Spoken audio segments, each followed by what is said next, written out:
Perhaps a question for each of you. Mike, I'm curious what scene from the Dark Tower you're most looking forward to adapting, perhaps beyond, the Man in Black flood across the desert. And then Kate, who would you like to play in the Dark Tower? Alternatively, who are you playing that you haven't announced yet? Roland. Um, okay, so we can get into Dark Tower. So the scene I'm most looking forward to, there is. I don't want to spoil anything if you haven't read the books. Very late in the story, there's a scene that takes place in a forest where a character is being buried, and there is a eulogy that's spoken in that forest that had me crying so hard that I got the pages of the book wet the first time I read it. And I cannot wait to do that scene. It's not. I mean, that this is a series with huge, incredible, fantastic set pieces. I can't wait for those. But that one speech just kills me, and I can't wait for that. If I had my druthers, I would like to play lots and lots and lots and lots of different people in the tower. I would like to be the voice of the train. I would like to be Shardik the bear. I would like to be, I don't know, there's just so many. So I would like to be like most of them, please. Long days and pleasant nights. Now you have twice Thank the you. number. Hello, what is Hi. your name? Where are you from? How many years until Kate wins an Oscar? And what is your question? Good one.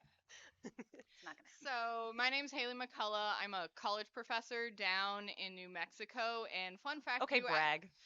No, okay, so there's kind of relevance. I actually wrote my dissertation about the Oscars, and coincidence there.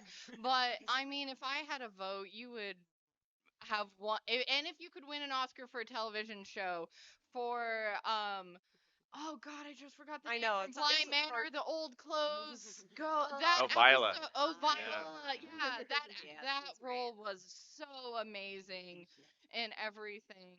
Um, the college professor also comes in with my question. So I don't know if you know this, but within academic circles, the Flanaverse, particularly like Bly Manor, Hill House, Follow the House of Usher is this huge like discussion point when it comes to adaptation studies as Wow. like this unique form of adaptation because on one hand those are Poe stories and Follow the House or Usher, but it is like not this direct adaptation. You like change the story but catch the heart, and that's like such an interesting thing to do. So as a person who like this is my research niche, I get to actually ask the people involved with it. I'm curious about like the process about going how you do this kind of unique form of adaptation where you're taking these old classic stories, pulling like the vibe and the tone and the heart while changing like everything Everything else, else. yeah. And like how does Yeah. that work? Well, I'll tell you, my part of that process is occasionally bursting into wherever Mike's writing and going, "What are you doing?" So I'll let. She does all the time. So it started with Hill House really because I'd adapted Stephen King prior to that, and as a King fan, adapting King is a very different thing because the my mission with that is always I want it to be very close, as close as possible to the experience of reading the novel. With The Haunting of Hill House, Amblin approached me with that project, and I thought that one had been adapted twice for film, numerous times on stage at that point, and I thought the 1963 Robert Wise adaptation was phenomenal. And I looked at the book as it was and said, there's no way you can do a true adaptation of the source material that will take up 10 hours of television for one, and it's already been done near perfectly. There's no upside in trying to do that again. When it came to Henry James, I can't think of another story adapted as many times as The Turn of the Screw. Edgar Allan Poe, kind of in the middle. But for those specific projects, the whole pitch was how do we honor the source material, but do something that feels like a crazy cover band. Do something that takes all the pieces, breaks them apart, and builds something new. It was one of the only ways that it felt like those endeavors were going to be worthwhile and relevant in a marketplace where better direct adaptations already existed. Mhm. Now, by the time we got to Poe, and we had so much fun kind of taking all these different works from Henry James and trying to figure out if we could take these disparate elements and make them look coherent. With Poe, it was like, okay, now it's just a challenge. Now it's like, all right, how do we take all of these things and make one story and make them all make sense?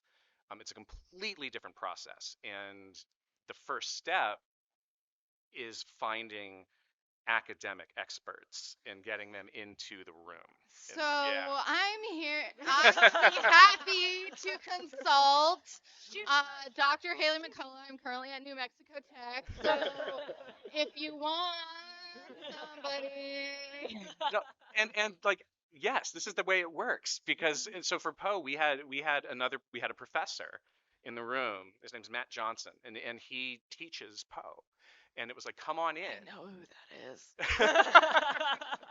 And so it was like, we don't want a TV writer. I want a teacher, and I want somebody that knows Poe forward and backward. And in all of these cases, the first month of our writers' room was book reports, and we had to divvy up the entire collection among the writers because nobody had time to read everything. It was like, all right, we're divvying up the whole thing. We're going to come back, and we're all going to do presentations for the class. And it was that's how we all wrapped our heads around this huge volume of work, and then started to look for connections, started to look for things that we could kind of stretch to connect. It's a very scholastic exercise, and it's so fun. Um, it's not the best way to adapt some things for sure, but it's something I've really enjoyed. Hello, what is your name? Where are you from? Why are Kate's eyes so pretty? And what is your question? My name's Nick. I'm from Portland, Oregon, and Kate's eyes are so pretty because they are. Correct. You guys know that she's never going to do another Q&A without this now, right? This is it. Yeah. So I guess adaptations are becoming kind of a new thing that's wow, I just lost it. When you're adapting work, what we see a lot on when those happen is they change the story in drastic, huge ways. Maybe because there was a twist in the original story, and we all know that twist now. Right. Like Fight Club, right? If you were to readapt Fight Club, it's like, well, you can't do the twist, but now you've also changed the story. Where do you draw that line?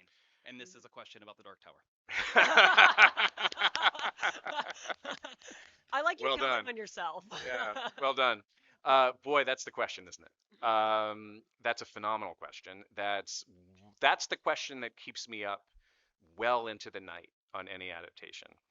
Um, there's no easy answer to it, and you kind of have to feel out what you instinctively feel like is the best path for the story that you're telling, what you love and want to protect about the story that you're interpreting, and what you imagine as a fan would piss you off. And that's where I get the most traction, is that I grew up as a huge Stephen King fan, watching his adaptations, which run the gamut. Oh yeah. And when it goes right, oh, it's beautiful. And when it goes wrong, it goes so wrong that it's unwatchable at times. And it's very easy in those moments to say, like, I can't believe they did blank, right? So what I try to do is do that to myself ahead of time and just say, what is the thing that would piss me off as a fan? And with something like The Dark Tower, those forks in the road are legion.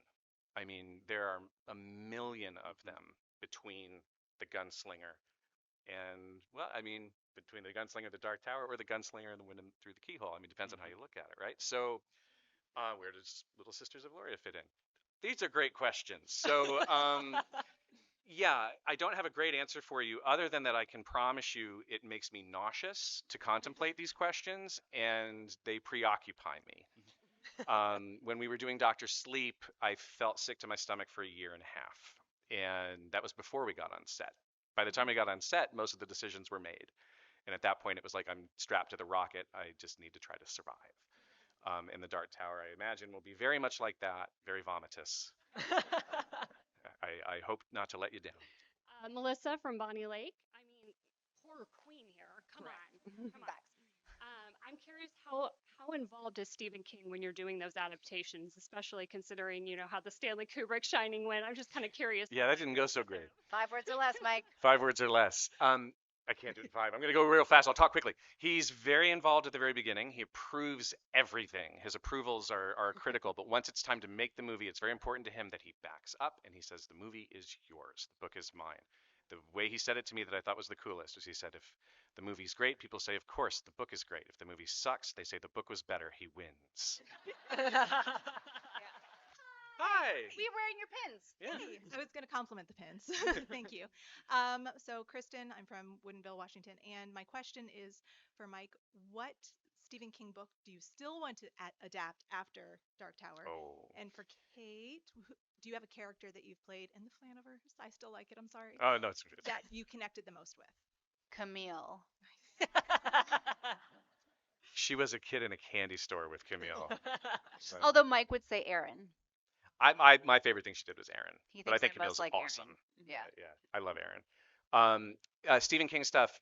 I really wanted to adapt a revival Mhm. big time. I love that book, and it didn't work out.